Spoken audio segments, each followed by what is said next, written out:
As I sit in front of the altar this morning, really feeling this deepening of communion with God, with the divine.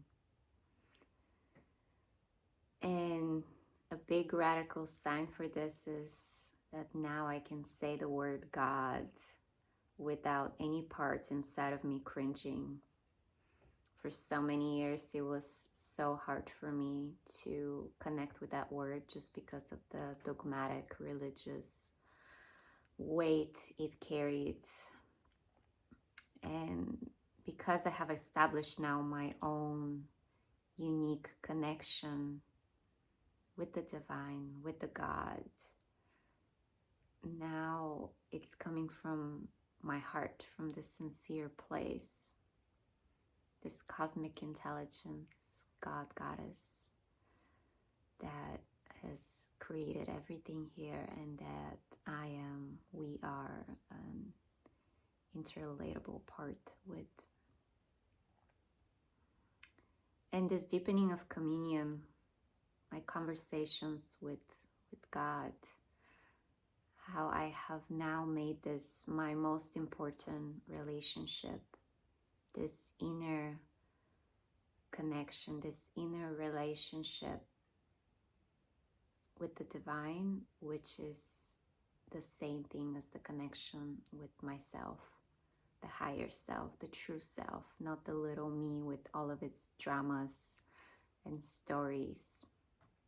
The little me is inclusive, yet that true connection is with the infinite eternal me. And how, like with any relationship in life, we must tend to it. We must show up in communication and intimacy in order for that relationship to grow and evolve and deepen. And since I've made this relationship the biggest priority in my life, it has really become how I view every moment, in this deeper communion, in sacredness, in wonder, in the blessings that are here for me, in deepening of trust and faith that I'm always guided and supported. And it's up to me to connect, to show up in this relationship, to really make that, establish that as an inner connection. And then from there, even the outer becomes God in drag, the divine in all of its expressions. But the anchor is within. And God wants us to be in conversation, to have these inner inquiries, to actually state what do we want, not from a selfish place. And even from my experience, the best thing of surrender and let go is for us to become open vessels for that energy to just come through. Because then whatever we want, it's not coming from the little self, it's coming from our soul's evolution. And then it will naturally appear on the path. Our heart will be guided to it.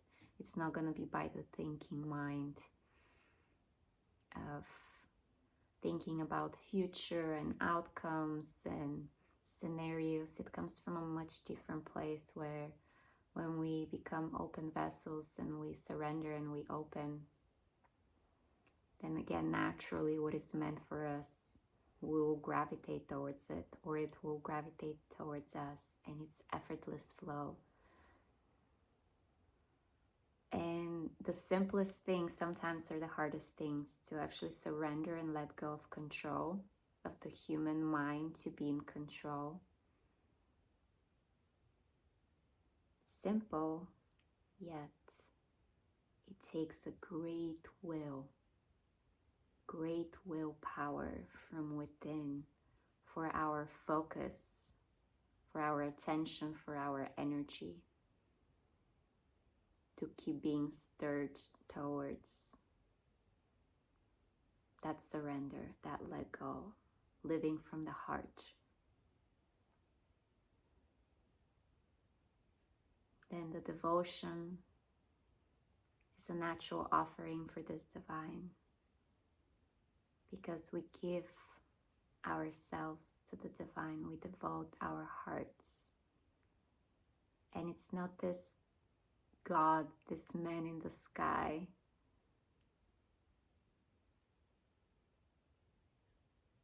It is this divine intelligence, life pulsating in your veins, your heartbeat.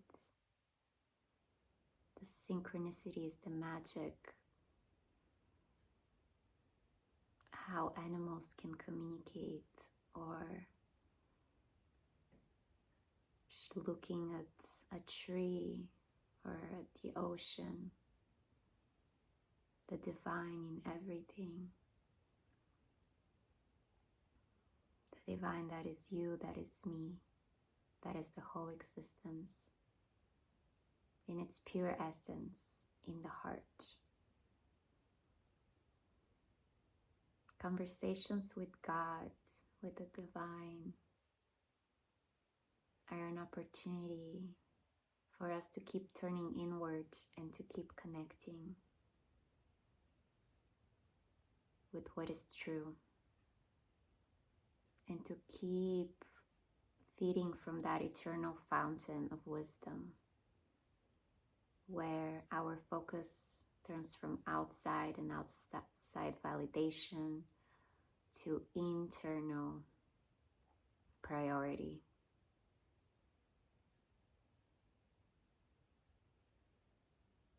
I was having a conversation with one of my dearest friends, Christopher, yesterday,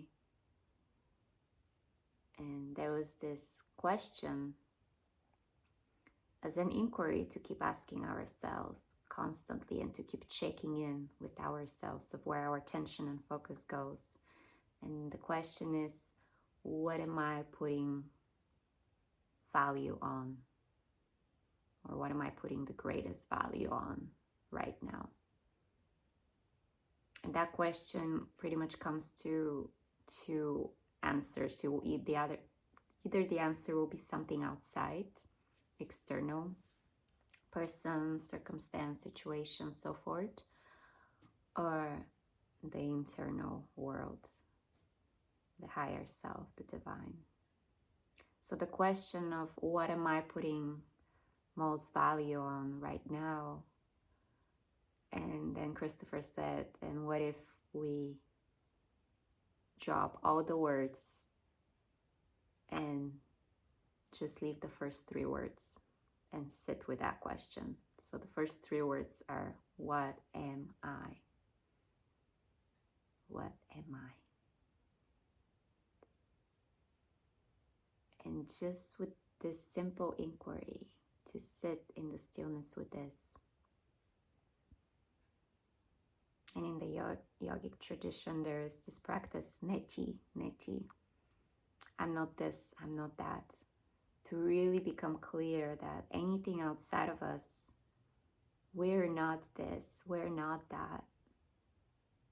It's a little part, maybe, of who we are, but our totality, it's not this or not that. Nothing outside that is so impermanent and it comes and goes can fully show us who we are.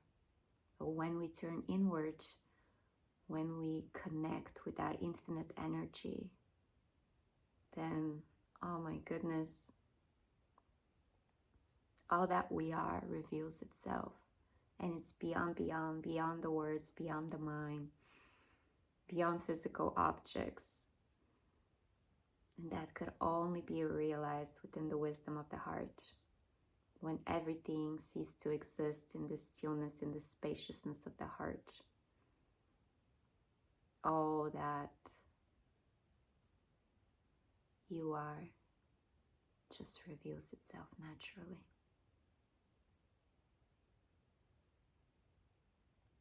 May we remember to have conversations with God. There is a book and a movie that is based on a true story called Conversations with God that I recently watched the movie. And it's a man that becomes homeless and on the streets for quite some time, and that just perspires and pushes him to really surrender to the great mystery.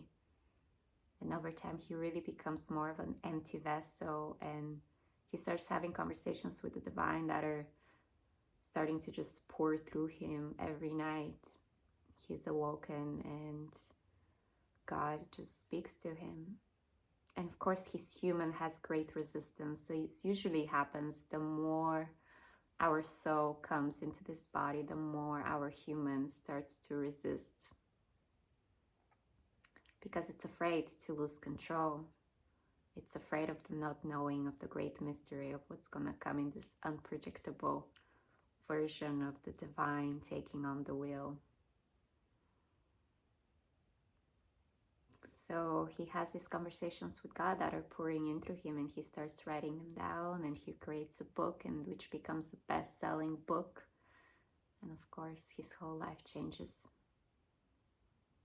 Just a beautiful, inspirational example of what happens when we give it up and give it in and let go and let this higher intelligence take over.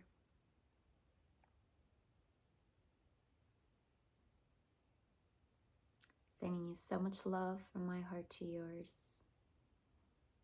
May you continue being in the heart. May we continue living from the heart in communion with God.